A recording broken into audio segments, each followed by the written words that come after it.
सभी को शुरू करते हैं अपनी कंप्यूटर प्रैक्टिस सेट सीरीज 6। इससे पहले अपन ने 5 प्रैक्टिस सेट देख लिए, ये छठा सेट है।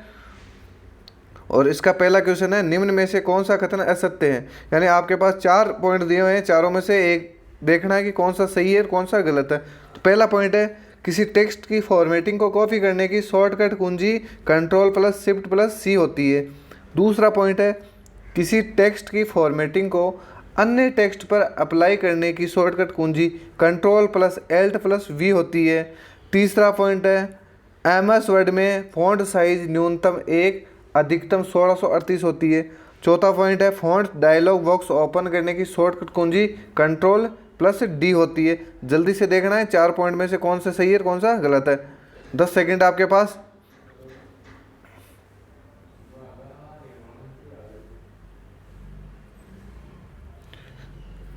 आपने सोच भी लिया होगा इन चारों में से इसका कौन सा सही हो जाएगा और कौन सा गलत होगा। तो देख लेते पहले।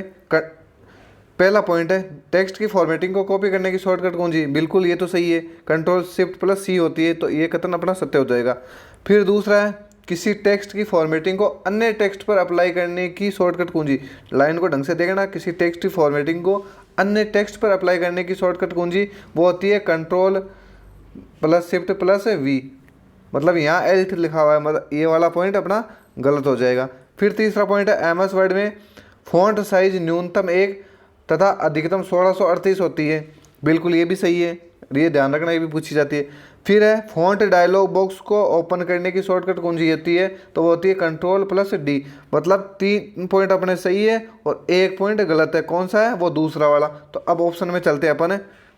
कथन 4 असत्य हैं, बिल्कुल कथन 4 तो सत्य हैं, तो मतलब ये अपना आंसर नहीं होगा। कथन 3 और 4 असत्य हैं, दोनों ही सत्य हैं। कथन 2 असत्य बिल्कुल, दूसरा असत्य हो जाएगा Ctrl+Shift+V। ठीक है, और ये होगा नहीं, वो इसमें एक गलत है। तो फिर देखते हैं अगला क्वेश्चन। MS वर्ड विंडो को बंद करने की शॉर्टकट कुंजी है। MS वर्ड विंडो को बंद करने की शॉर्टकट कुंजी होती है। ऑप्शन है Ctrl+F4, Alt+F4, Ctrl+F3 या Alt+C। जल्दी से आंसर देना है कि MS वर्ड की विंडो को बंद करने की शॉर्टकट कुंजी क्या है। आंसर आपने सोच ही लिया होगा, और ये सीरीज अपनी चलेगी लगातार एग्जाम तक, तो जुड़े रहिए। अच्छा लगे तो लाइक ज़रूर करना।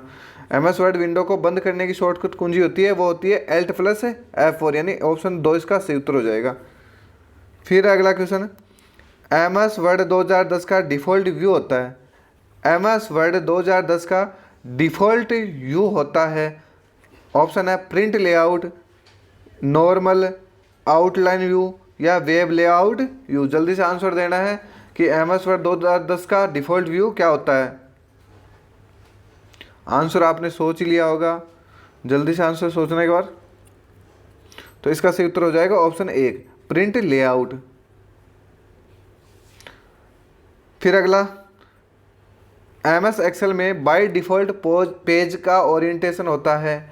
MS एक्सेल में बाय डिफ़ॉल्ट पेज का ओरिएंटेशन क्या होता है। ऑप्शन है लैंडस्केप, पोर्ट्रेट, बोथ, यानी लैंडस्केप और पोर्ट्रेट दोनों, और इनमें से कोई नहीं। जल्दी से आंसर देना है कि MS एक्सेल में बाय डिफ़ॉल्ट पेज का ओरिएंटेशन क्या होता है।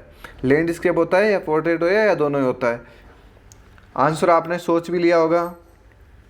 MS एक्सेल में बाय डिफ़ॉल्ट पेज का ओरिएंटेशन होता है, वो होता है पोर्ट्रेट, तो ऑप्शन 2 इसका सही उत्तर हो जाएगा। फिर अगला क्वेश्चन है, PPM संबंधित है। जल्दी से देखना, PPM किससे संबंधित है। ऑप्शन है लेजर प्रिंटर से, DMP प्रिंटर से, स्कैनर से, या इनमें से कोई नहीं। जल्दी से आंसर करना है कि PPM किससे संबंधित है।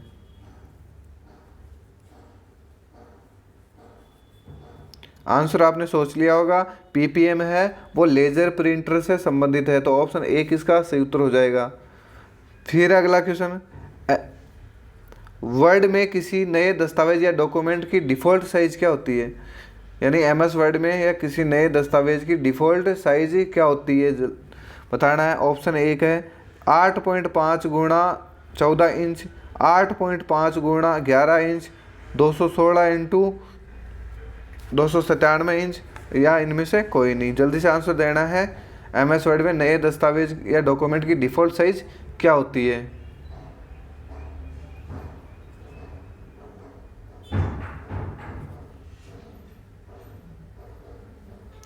तो इसका सही उत्तर हो जाएगा option 2, 8.5 into 11 inch.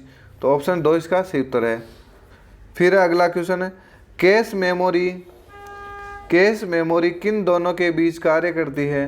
Cache memory किन दोनों के बीच कार्य करती है? CPU और रैम, रैम और रोम, CPU और हार्ड डिस्क, या इनमें से कोई नहीं? जल्दी से आंसर देना है। कैश मेमोरी किन दोनों के बीच कार्य करती है? 10 सेकंड आपके पास, जल्दी से आंसर देना है। आंसर आपने सोच लिया होगा और आपका टाइम भी पूरा हो गया है। तो ये करती है CPU और रैम के बीच, कैश मेमोरी CPU और रैम के बीच कार्य करती है।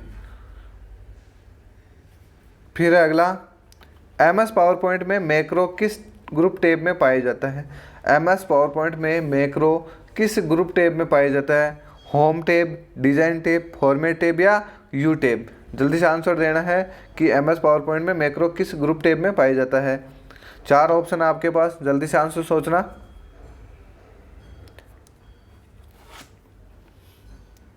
MS पावरपॉइंट में मैक्रो है वो यू टैब में पाया जाता है। तो ऑप्शन है 4 इसका सही हो जाएगा। फिर अगला है, ब्रॉडबैंड की गति को मापा जाता है। ब्रॉडबैंड की गति को मापा जाता है, कैसे मापा जाता है? ऑप्शन है Mbps में, BPS में, Gbps में, या ऑल ऑफ अबव, यानी इन उपरोक्त सभी में। जल्दी से आंसर देना है कि ब्रॉडबैंड की गति को मापा जाता है। इंपॉर्टेंट है ये, ब्रॉडबैंड की गति को कैसे मापा जाता है? तो ब्रॉडबैंड की गति को मापा जाता है Mbps में। ऑप्शन 1 इसका सही उत्तर हो जाएगा। तो फिर BPS में किस में नापा जाता है? तो ये मोडेम की जो गति होती है उसको BPS में नापा जाता है। ये भी ध्यान रखना, मोडेम की गति को BPS में मापा जाता है। और एक CPU की गति भी पूछी जाती है। CPU की गति पूछी जाती है, वो हर्ट्ज में नापी जाती है। CPU की गति हर्ट्ज में नापी जाती है, मोडेम की गति BPS में नापी जाती है, ब्रॉडबैंड की गति Mbps में नापी जाती है। तो ये ध्यान रखना। फिर अगला और अंतिम क्वेश्चन, आने वाले और बाहर जाने वाले पैकेट का विश्लेषण करके उसकी नेटवर्क में पहुंच को नियंत्रित करने को क्या कहा जाता है? क्वेश्चंस को ढंग से पढ़ना। आने वाले और बाहर जाने वाले पैकेट का विश्लेषण करके उसकी नेटवर्क में पहुंच को नियंत्रित करने को क्या कहा जाता है? ऑप्शन है IP filtering, data filtering, packet filtering, या फायरवॉल फिल्टरिंग? जल्दी से आंसर देना है कि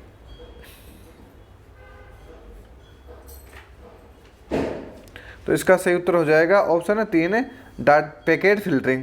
तो ये क्वेश्चन ढंग से देख लेना है और बहुत ही अच्छा क्वेश्चन है ये। और वीडियो अच्छा लगे तो लाइक ज़रूर करना। मिलते हैं अगली सीरीज़ संख्या 7 में।